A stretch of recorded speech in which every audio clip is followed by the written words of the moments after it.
ఈ మహావిష్ణువు మోహినిగా మారాడంటే అమ్మవారి రూపాన్ని పొందాడు. పొంది విష్ణువు నడుస్తున్నారు. ఆవిడ యొక్క అందచందాలు చూసి శంకరుడు ఆయన వెంటబడ్డాడు. కొంత దూరం ఇద్దరూ పరిగెత్తారు. విష్ణువు తన రూపాన్ని పొందాడు. ఈలోగా శంకరుడికి వీర్యం స్ఖలనమైంది. ఇది అమ్మవారు చేసినటువంటి క్రీడ. నేను చెప్పడానికి బాగుందేమో కానీ మీరేమంటారు నన్ను? ఏమంటే ఇది ఏమన్నా బాగుందా? భర్త పరువు తీసుకెళ్లి బజారున పడైలా ఆ అన్నగారికి అందం ఇవ్వడం ఎందుకు? అన్నగారు తన రూపాన్ని పొంది శంకరుణ్ణి పురాణారీభూత్వా పురరపిమపిక్షోభమనయత్, త్రిపురములు గెలిచిన వాడి మనసు క్షోభపడిపోయే అందం ఇచ్చేసింది విష్ణువుకి. ఆయన భావమరిదని మరిచిపోయి భార్య అనుకుని వెంటబడ్డాడు. వెంటపడిపోయేటట్టు చెయ్యగలిగినంత శక్తి మన్మధుడికి ఈవిడే ఇచ్చింది. అప్పుడు భర్త గౌరవం నిలబెట్టిందా? భర్త గౌరవం పాడు చేసింది ఆవిడ. భర్త గౌరవం పాడు చేయలే. మరి అదేమిటి ఆ శ్లోకం శంకర్లు అలా రాశారు సౌందర్యలహరిలో? కాదు. ఎందుకు అలా చేసిందో తెలుసా? లోక సంరక్షణార్థం. శివకేశవులకు ఇద్దరూ కొడుకు పుడితే తప్ప నేను చచ్చిపోను అని మహిషి అన్న రాక్షసి వరమడిగింది. ఇప్పుడు ఆ మహిషి మరణించాలంటే శివకేశవులకు బిడ్డడు పుట్టాలి. అందుకని అమ్మవారే విష్ణువుగా మారిపోతుంటుంది, విష్ణువే అమ్మవారిగా మారిపోతూ ఉంటాడు. అందుకని విష్ణువు అమ్మవారైతే శివుడు విష్ణువు యందు ప్రీతి పొందాడు. వాళ్ళిద్దరి యందు అనురక్తత కలిగింది. ఆ అనురక్తి చేత కొడుకు పుట్టాడు. ఆ కొడుకు అయ్యప్ప స్వామి. అయ్యప్ప స్వామి చేతిలో మహిషి సంహారమైంది, లోకములు కాపాడబడ్డాయి. అందుకు అమ్మవారు ఆ నాటకం ఆడింది. కాబట్టి అమ్మా, నువ్వు లోకములను రక్షిస్తుంటావు తల్లి, నీ యొక్క క్రీడ చేత, నీ యొక్క విన్యాసం చేత. కాబట్టి ఇప్పుడు మీకేమర్థమైంది? విష్ణువు ఎవరో కాదు, అమ్మవారే. అందుకే ఇద్దరు అలంకార ప్రియులు. ఆవిడ గొప్ప అలంకారం చేసుకుంటుంది. మా స్వామికే ఉంది అలంకారం. తెల్లవారకట ఆయనకు ఉన్నటువంటి ఆ కవచం తీసి పక్కనెట్టేస్తారు అంతే అర్చకులు. అంతే పాపం ఆ మల్లికార్జునలింగం అలా ఉంటుంది చక్కగా. మహా అయితే ఏం చేస్తారు? హారతులు ఇస్తారు, తీసుకొచ్చి వరుస క్రమంలో పెడతారు. శివలింగానికి అలంకారం ఏముంది? అంతే పక్కన కూర్చొని రుద్రాధ్యాయం చెప్తుంటే నీళ్లు పోస్తుంటారు, తేనె పోస్తుంటారు, పాలు పోస్తుంటారు, పెరుగు పోస్తుంటారు, వాటిలో తడిచిపోతుంటాడు, కూర్చుంటాడు. అదే మా తల్లి అయితే అభిషేకం అందరి ముందు పుచ్చుకోదు. తెర వెనక ప్రధాన అర్చకులు చేస్తే చక్కగా బ్రహ్మాండమైన అలంకారం చేసుకుని శ్రీనాథధృత పాలిత త్రిభువనాం శ్రీచక్ర సంచారిణీం గానాసక్త మనోజ్ఞ యవ్వనలసద్ గంధర్వ కన్యావృతాం దీనానామతివేల భాగ్యజననీం దివ్యాంబరాలంకృతాం శ్రీశైలస్థలవాసినీం భగవతీం శ్రీమాతరం భావయే. బ్రహ్మాండమైనటువంటి పట్టుపుట్టం కట్టుకుని ఎన్నో నగలు వేసుకుని భ్రామరీ రూపంలో దర్శనమిస్తుంది. అమ్మవారు అయ్యవారిలో ఐక్యం అయిపోయి వామార్థ భాగంలోకి వెళ్ళిపోతుంది. అమ్మవారే విష్ణువుగా మారుతుంది. అందుకే అమ్మవారు అలంకారం, శ్రీ మహావిష్ణువు అలంకారం. విష్ణువు ఏం చేస్తారు? రాక్షస సంహారం చేసి ధర్మాన్ని నిలబెడతారు. అమ్మవారేం చేస్తుంది? రాక్షస సంహారం చేసి ధర్మాన్ని నిలబెడుతుంది. ఇద్దరిది ఒకటే ప్రవృత్తి. అందుకే ఆయనేమంటాడు? పరిత్రాణాయ సాధూనాం వినాశాయ చ దుష్కృతాం ధర్మ సంస్థాపనార్థాయ సంభవామి యుగే యుగే. నేను యుగాలలో రూపాలు ఎందుకు పొందుతుంటాను, అవతారాలు ఎందుకు పొందుతుంటానంటే మహాభక్తులైనటువంటి వారిని అనుగ్రహించి ఒక రూపంతో కనపడడానికి, ఎవరైతే ధర్మ వ్యతిరేకంగా ప్రవర్తిస్తుంటారో వాళ్ళని సంహరించడానికి నేను అవతారాలు స్వీకరిస్తున్నాను అని భగవద్గీతలో చెప్పారు. అమ్మవారేమంటుంది దేవి భాగవతంలో? యదా యదా హి సాధూనాం దుఃఖం భవతి దానవ తదా తేషాంచ రక్షార్థం దేహం సంధారయామ్యహం అంటుంది. అదే మాటలు శ్లోకం మారుతుందంతే. ఎప్పుడెప్పుడు ధర్మాన్ని పాడు చేసే రాక్షసులు బయలుదేరుతారో అప్పుడప్పుడు నేను అవతారాన్ని పొంది రాక్షస సంహారం చేసి భక్తుల్ని కాపాడతానంటుంది. అందుకు కదా అరుణాసుర సంహారం చేసి భక్తుల్ని కాపాడుతోంది ఆ తల్లి భ్రమరాంబయ్యి కూర్చుని. కాబట్టి ఆయనే ఆవిడ, ఆవిడే ఆయన. నేను తరచుగా అంటుంటాను ఈ మాట, మీరు ఒక్కటి గుర్తు పెట్టుకోండి. బిడ్డలు ఎవరికి పుడతారు? భార్యకు పుడతారా, భర్తకు పుడతారా? భార్యకు పుడతారు. శ్రీ మహావిష్ణువు యొక్క నాభికమలంలోంచి బ్రహ్మగారు పుట్టాడు. బ్రహ్మగారి యొక్క సృష్టిలోంచి మనందరం వచ్చాం. అంటే పిల్లలు ఎవరికి పుట్టారు? విష్ణువుకు పుట్టారు. విష్ణువు ఎవరు? నారాయణి అమ్మవారు. అమ్మవారెవరు? నారాయణ. అందుకే ఇద్దరు ఒక్కసారే పుడుతూ ఉంటారు. శ్రీకృష్ణావతారం చూడండి. కృష్ణ పరమాత్మ దేవకీ వసుదేవుల దగ్గర పుట్టాడు. యోగమాయగా అమ్మవారు నందయశోదల దగ్గర పుట్టింది. నందయశోదల దగ్గర ఉన్న అమ్మవారు దేవకీ వసుదేవుల దగ్గరికి వచ్చింది. దేవకీ వసుదేవుల దగ్గర ఉన్నటువంటి కృష్ణుడు నందయశోదల దగ్గరికి వెళ్ళాడు. ఆవిడ తల్లిదండ్రులే ఈయనకి తల్లిదండ్రులు, ఈయన తల్లిదండ్రులే ఆవిడ తల్లిదండ్రులు. ఇద్దరు ఒక్కసారే పుడతారంటే దాని అర్థం ఏమిటి? ఆయనే ఆవిడ, ఆవిడే ఆయన. ఈయన్ని పట్టుకుని వెళ్ళినా యమును దారిస్తుంది, ఆవిడ్ని పట్టుకొచ్చినా యమును దారిస్తుంది. అంటే అర్థం ఏమిటి? వాళ్ళు రెండు కాదురా ఒకటి. అందుకే అమ్మవారు విష్ణువుగా ఉండి సృష్టి చేస్తుంది, బ్రహ్మగారు పుడతాడు. ఆ విష్ణువు అమ్మగారిగా మారతాడు, మరి అమ్మవారు అయ్యవారిలోకి సగానికి వచ్చేస్తుంది. ఉండేది ఒక్కటే, మేకలు వేయింజన్నను భాసరముగనొక్క కోతి పర్ణం బెక్కొన్న ఆ కోతులు వేయింజన్నను కోకోయని కొంకినక్క కోయని కూషన్ అని జానపదులు అంటారు. చివరకుండిపోయేది శంకరుడు ఒక్కడే. అందుకే మహాప్రళయ సాక్షిణి, మహాప్రళయంలో సమస్త భూతములను తనలోకి తీసేసుకుని ఆయన ఒక్కడే ఉంటాడు. మళ్ళీ సృష్టి చెయ్యాలన్న కోరిక పుట్టగానే అన్నిటినీ బయటికి తీస్తాడు. అది విభు అన్న మాటకు అర్థం. అందుకే శ్లోకంలో విభు శబ్దం వేస్తారు శంకరాచార్యులు వారు. ఆయనే ఇంతమంది బిడ్డలకు తండ్రి, ఆవిడే తల్లి. వాగర్ధావివ సంపృక్తం వాగర్ధ ప్రతిపత్తయే జగత పితరౌ వందే పార్వతీ పరమేశ్వరౌ సత్యాయ త్రిగుణాత్మనే పురజితే కాత్యాయని శ్రేయసే సత్యాయ అద్య కుటుంబినే మునిమన ప్రత్యక్ష చిన్మూర్తయే అంటారు శంకరులు శివానందలహరిలోనే. వాళ్లే లోకమునకు మొట్టమొదటి తల్లిదండ్రులు అవుతారు. మనందరం సమస్త పిపీలికాది పర్యంతమునకు ఆవిడే తల్లి. అందుకే ఆ బ్రహ్మకీట జనని, పురుగుల దగ్గర నుంచి సమస్త విశ్వమునకు తల్లి ఎవరు అంటే ఆవిడే. అటువంటి తల్లి, అటువంటి తండ్రి. ఇప్పుడు విష్ణువెవరు? అమ్మవారు. అమ్మవారెవరు? విష్ణువు. కాబట్టి ఇప్పుడు అయ్యప్ప స్వామి జననం అయితే తప్ప మహిషి సంహారము కాదని ఆ తల్లి ఏం చేసింది అంటే మోహిని రూపాన్ని పొంది మోహిని రూపంలో శంకరుణ్ణి సంతోషపెట్టింది. కాబట్టి వైశాఖ మాసం వసంత ఋతువు 9ని సంతోషపెట్టింది అంటే మాధవాహ్లాదో, అది 9కి మాధవాహ్లాదో. విష్ణువు మోహినిగా ఉన్నప్పుడు శంకరుణ్ణి సంతోషపెట్టాడన్నది శ్లోకంలో శివుడికి అన్వయం. కాబట్టి భృంగీచ్ఛా నటనోత్కట కరిమదగ్రాహి స్ఫురన్మాధవాహ్లాదో నాదయుతో. నాదము 9కి నాదం ఉంటుంది. 9 పెడుతుంటే జుమ్ అని శబ్దం వస్తుంది. శంకరుడు నాదస్వరూపుడు. ఓం అన్నాను అనుకోండి, అన్నప్పుడు ఉన్నటువంటి నాదం ఉన్నదే, ఆ నాదము శివస్వరూపం. బిందువు అమ్మవారైతే నాదము జుమ్ అన్న శబ్దం శంకరుడు. మన చెవులు మనం మూసుకుంటే లోపల నుంచి జుమ్ అని నాదం వినపడుతుంది. ఆ నాదం వినపడలేదనుకోండి 6 నెలల్లో వెళ్ళిపోతాడని గుర్తు. ఆ నాదము శంకరుడి యొక్క రూపం. ఆ నాదము నువ్వు శంకర. ఆ నాదము నుండి శబ్దములన్నీ వచ్చాయి. శబ్దములన్నీ వస్తే వాంగ్మయమైంది. ఆ శబ్దములన్నీ అమ్మవారు, నాదము శివుడు.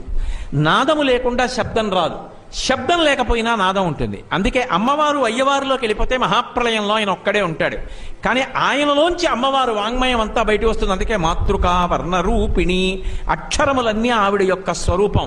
అక్షమాలాధరాం దేవీం, అక్షమాల పట్టుకుని ఉంటుంది. అందుకే కదూ కాశీలో అన్నపూర్ణాదేవి దగ్గరికి వెడితే ఆదిక్షాంత సమస్త వర్ణనికరీ శంభు ప్రియేశాంకరీ అంటారు. ఆ నుంచి క్షా వరకు ఉన్నటువంటి అక్షరములన్నీ కూడా ఆవిడ యొక్క రూపం. కాబట్టి నాదయుతో, ఆ నాదము ఉన్నవాడు, నాదరూపంగా ఉండేవాడు ఎవరంటే శివుడు, మల్లికార్జునుడు. కాబట్టి నాదయుతో మహాసితవపు, మామూలు తెలుపు కాదది, మహాసితవపు, గొప్ప తెలుపు. అంత గొప్ప తెలుపు. ఏమిటి ఆ గొప్ప తెలుపుకి అర్థం?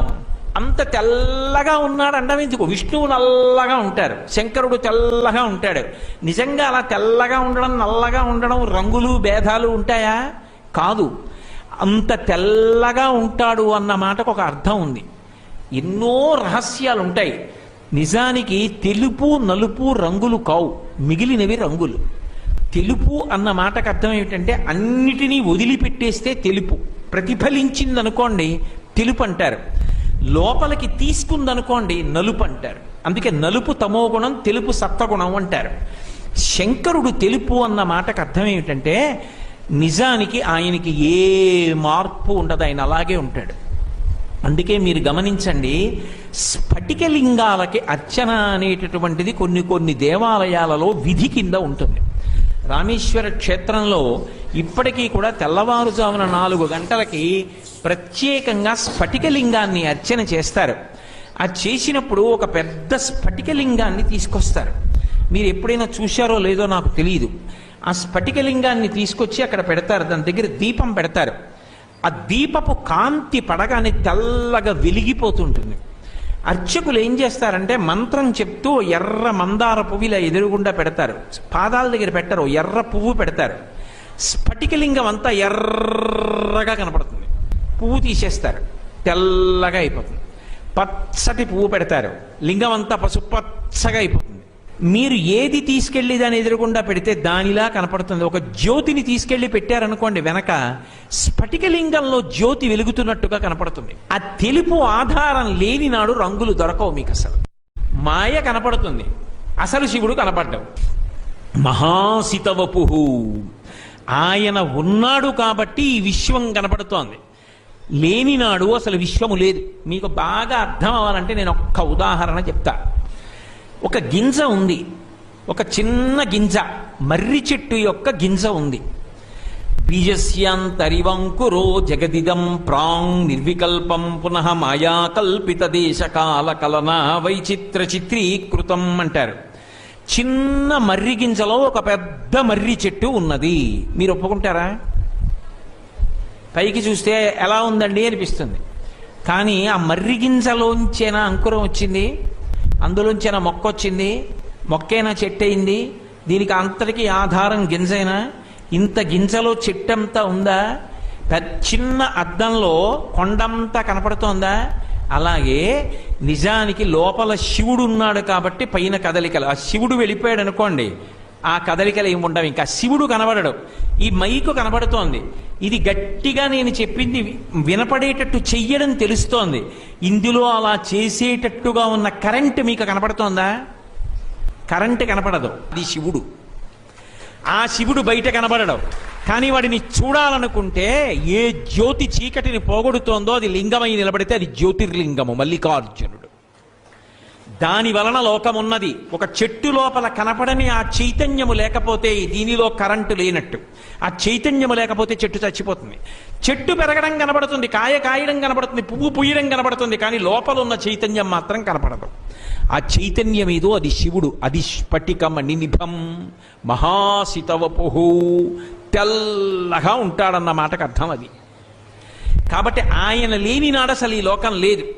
ఆ విశ్వమునందు విశ్వనాథుడు ఉన్నాడు, లోకమునందు లోకేశ్వరుడు ఉన్నాడు, కనబడడం. కాబట్టి మహాసితవపుహు. అందుకే శివలింగాల ఆరాధనలో స్ఫటికలింగ ఆరాధన చేస్తూ ఉంటారు పీఠాధిపతులు, ఎందుకంటే జ్ఞానము కలగడం కోసమని. కాబట్టి మహాసితవపుహు పంచేషు నాచాధృత, మన్మధుణ్ణి ఆదరించాడు. ఎక్కడ ఆదరించాడు? బయట పురాణంలో ఏమనుంది? నిజానికి పరమశివుడు తపస్సు చేసుకుంటుంటే మన్మధుడు వెళ్ళి పుష్పబాణం ప్రయోగించాడు. నా మీద బాణ ప్రయోగం చెయ్యగలిగినంత మనగాడివిరా నువ్వు అని తండ్రి కొడుకుని ఓ దెబ్బ ఇయ్యచ్చు, తండ్రి కొడుకుకి వేలు చూపించచ్చు. కానీ తండ్రి చెంపకాయ కొట్టి బుద్ధి చెప్తే, తండ్రి కొడుక్కిలా వేలు చూపిస్తే తండ్రి కొడుకుని నోర్మోయ్ అంటే తెలిసి తెలియని స్థితిలో కొడుకు కూడా నోర్మోయ్ అన్నాడు అనుకోండి నాన్నగారిని, వెంటనే నాన్నగారు ఏమంటాడు? ఏ రోయ్, నేనంటే నువ్వు అనొచ్చు అనుకుంటున్నావా? కాళ్ళు చేతులు విరిచేస్తాను, అలా నన్ను అనకూడదని చెప్తాడు. ఎందుకని? బిడ్డకు ఒక హద్దు ఉంటుంది. వాడు ఎంత గొప్పవాడు కానివ్వండి, తండ్రికి ఇలా వేలు చూపించడానికి పనికిరాడు వాడు. మన్మధుడు ఎంత గొప్పవాడైనా శివుడి వల్ల అయ్యాడు తండ్రి. అటువంటి తండ్రి మీద బాణప్రయోగం చేస్తాడా? హద్దు దాటాడు. హద్దు దాటాడు కాబట్టి మూడో కన్ను తెరిచాడు, కాలి బూది కుప్పై కింద పడిపోయాడు. కాల్చేశాడనుంది కానీ ఆదరించాడని ఉంది ఆ లోకంలో? ఎక్కడా లేదు. మరి పంచేషు ఆచాధృత, 5 బాణములు కలిగినటువంటి మన్మధుని చేత ఆదరింపబడ్డావు.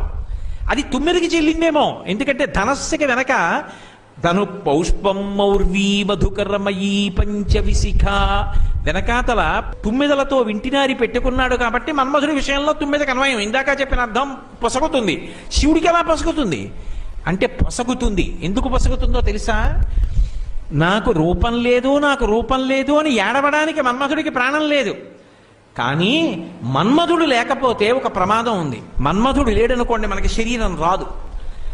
తల్లిదండ్రుల మీద మన్మథ బాణాలు పడితే వాళ్ళిద్దరి మనసులు కలిస్తే, వాళ్ళిద్దరూ కలిస్తే అమ్మ కడుపులోకి ఒక జీవుడు చేరితే నాకు ఈ శరీరం వచ్చింది. ఈ శరీరం ఉంది కాబట్టి అమ్మవారి దగ్గరికి వెళ్ళి దర్శనం చేస్తాను.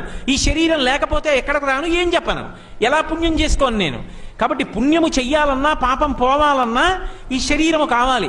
శరీరము కావాలంటే మన్మధుడు ఉండాలి. మన్మధుడు లేకపోతే సృష్టి ఆగిపోతుంది. అందుకని శంకరుడు కాల్చేస్తే అమ్మవారు రూపం లేకుండా మన్మధుడిని బతికించింది, అనంగుణ్ణి చేసింది. ఆయన కాల్చేస్తేనే బతికిస్తే బాగుండదని రూపం లేకుండా మన్మధుణ్ణి బతికించి ఒక్క రతీదేవికి కనపడతా ఉంది. రతీదేవి శంకరుణ్ణి పట్టుకుని ఏడ్చింది. నా భర్త నాకు ఎప్పటికీ కనపడతాడని అడిగింది. ఆవిడ ఏడ్పు చూసి బాధపడ్డాడు. బాధపడి కృష్ణ పరమాత్మకి ప్రద్యుమ్నుడన్న పేరు కొడుకు కలుగుతాడు. ఆ ప్రద్యుమ్నుడే మన్మధుడు. అప్పుడు మళ్ళీ శరీరంతో వచ్చి నిన్ను చేరుతాడన్నాడు. అనుగ్రహించాడా లేదా మన్మధుణ్ణి? మన్మధుణ్ణి అనుగ్రహించలేదు పరమశివుడిని మీరు ఎలా చెప్పగలరు? హరనేత్రగ్ని సందగ్ధ కామ సంజీవనౌషధి అమ్మవారైతే మళ్ళీ శరీరం ఇచ్చినవాడు పరమశివుడే. కాబట్టి మహాసితవపు పంచేషు నాచాధృత, ఆ మన్మధుడు 5 బాణములు కలిగిన వాణ్ణి ఆదరించినటువంటి వాడా. ఇప్పుడు 9కి కాదు అన్వయం, శంకరుడికి అన్వయం. పంచేషు నాచాధృత సత్పక్ష సుమనోవనేషు, మంచి మనసులున్న వాళ్ళ పట్ల నువ్వు చాలా ఆనుకూల్యతను వహించి ఉంటావు. ఎవరు మంచి మనసులున్న వాళ్ళు? దేవతలు. వాళ్ళు ఏం చేస్తుంటారు? ఎప్పుడూ ధర్మాన్ని కాపాడుతుంటారు. అందుకే దేవతలకందరికీ ఎవరు సార్వభౌముడు? ఎవరి పేరు చెప్తే దేవతలు గడగడలాడిపోతారు. ఎవరి శాసనాన్ని దేవతలు పాటిస్తారు అంటే దేవతా సార్వభౌమ అన్న శబ్దం ఒక్క శంకరుడికి అన్వయం. ఎవరు మంచి బుద్ధులు కలిగి ఉంటారో వారి పట్ల, భక్తి కలిగిన వారి పట్ల, ధర్మమునందు అనురక్తి కలిగిన వారి పట్ల ఆయన ఆనుకూల్యత చూపిస్తాడు. ఆయన నిరంతరము కాపాడుతూ ఉంటాడు. అందుకే సత్పక్ష సుమనోవనేషు, దేవతా సార్వభౌముడై దేవతల్ని కాపాడుతున్నాడు. భక్తి కలిగినటువంటి వాళ్ళని సర్వకాలముల యందు కాపాడుతున్నాడు. పూర్వం నేను చదువుకునే రోజుల్లో శ్రీశైలం వచ్చినప్పుడు చెంచులు వచ్చి పెద్ద పెద్ద భేరీలు మోగిస్తుండేవారు ఇక్కడ. ఆ చెంచులు అన్ని ఉత్సవాల్లోనూ కూడా వాళ్ళకు ఒక ప్రాధాన్యత ఉంటుంది. పైగా ఆయనకి చెంచు మల్లన్న అని ఒక పేరు. ఆయనకి కావలసింది భక్తి తప్ప ఆయనకి వీడెవరన్న విషయం ఆయనకి అక్కర్లేదు. ఎవడైనా ఏదైనా అయితే ఆయన అనుగ్రహంతో అయ్యాడు తప్ప ఆయన అనుగ్రహం లేకుండా వాడు ఎవడు ఏది అవ్వలేడు. మహా అయితే ఆయన అనుగ్రహం తప్పిపోతే శమం అవుతాడంతే. అయినప్పుడు వాడు ఏదైనా ఆయన వల్ల అయ్యాడు. వాడు చెంచైనా వాడికి ఆ భక్తి ఉన్నప్పుడు నెత్తి మీద పెట్టుకుంటాడు, దెబ్బలు తినడానికి సిద్ధపడతాడు. అర్జునుడు చెంచు రూపంలో వచ్చి కోదండం పెట్టి కొడితే దెబ్బ తినలా? కోదండంబల నిట్టునుండరు మహాకోటీరముల్ కుక్షివక్షోదేశంబుల నంత భాగముల చక్రోదంబునం వేయుచున్ రోదోంతంబుల నట్టహాసముల నర్పుల్ పిక్కటిల్లంగా బహాదర్పంబుల మల్ల సంగరము చేయించొచ్చిరి రుద్రార్జునుల్. ఆ రోజున కిరాతార్జునీయంలో అర్జునుడు కోదండం పెట్టి కొడితే దెబ్బ తిని ప్రహారాన్ని పొందాడు మహానుభావుడు. సత్పక్ష సుమనోవనేషు, భక్తి ఉన్నదా ఇక్కడ పెట్టుకుంటాడు. ఆ భక్తి లేదా ఎవడకు కావాలరా ఈ తంతు, ఇవన్నీ నే సృష్టించిన నువ్వు తెచ్చిన మారేడు గలం ఎవడకు కావాలి, నువ్వు తెచ్చిన నీళ్ళు ఎవడకు కావాలి, నా సంకల్పం లేకుండా చుక్క నీరు పడుతుందా? సత్పక్ష సుమనోవనేషు సపున సాక్షాన్మదీయే మనోరాజీవే భ్రమరాధిపో విహరతాం. స్వామి, మీ ఆవిడ ఎలాగో భ్రమరాంబ కదా, 9 రూపంలో తిరుగుతుంటుంది కదా, నువ్వు 9 వైపో, మగ 9 రూపాన్ని పొందు. ఇద్దరూ కలిసి రండి. మీకేం కావాలి? మామూలు తేనె అక్కర్లేదు, భక్తి అన్న తేనె కావాలి. ఇదిగో ఇక్కడ మనస్సు అనేటటువంటి రాజీవం ఉన్నది, పద్మం. ఈ మన పద్మంలో భక్తి అన్న తేనె ఊరుతూనే ఉంటుంది. ఎప్పుడు నీ గురించే ఆలోచిస్తూ ఉంటాను. నేను ఆలోచించడం కాదు, పువ్వులో మకరందం పుట్టడం దానికి స్వభావ లక్షణం. విరుద్ధంగా ఉండడం మనం నేర్చుకున్నది. నాకు ఆ స్వభావ లక్షణం ఉండిపోయి భక్తి అన్న మకరందం ఊరేటట్టు చేయి. మీరిద్దరేం చేస్తారు? కూర్చుని చక్కగా తేనె తాగుతూ ఉండండి భక్తి మకరందాన్ని. మదీయే మనోరాజీవే భ్రమరాధిపో విహరతాం. ఎక్కడ ఉంటుందో ఆ 9? ఎక్కడ 9 రూపంలో భార్య ఉందో అక్కడ మగ 9 రూపంలో ఆయన ఉంటాడు. ఆవిడ ఆడ 9 రూపంలో లేదనుకోండి, ఆయన మగ 9 రూపంలో ఎందుకు ఎడతాడు? వెళ్ళడు.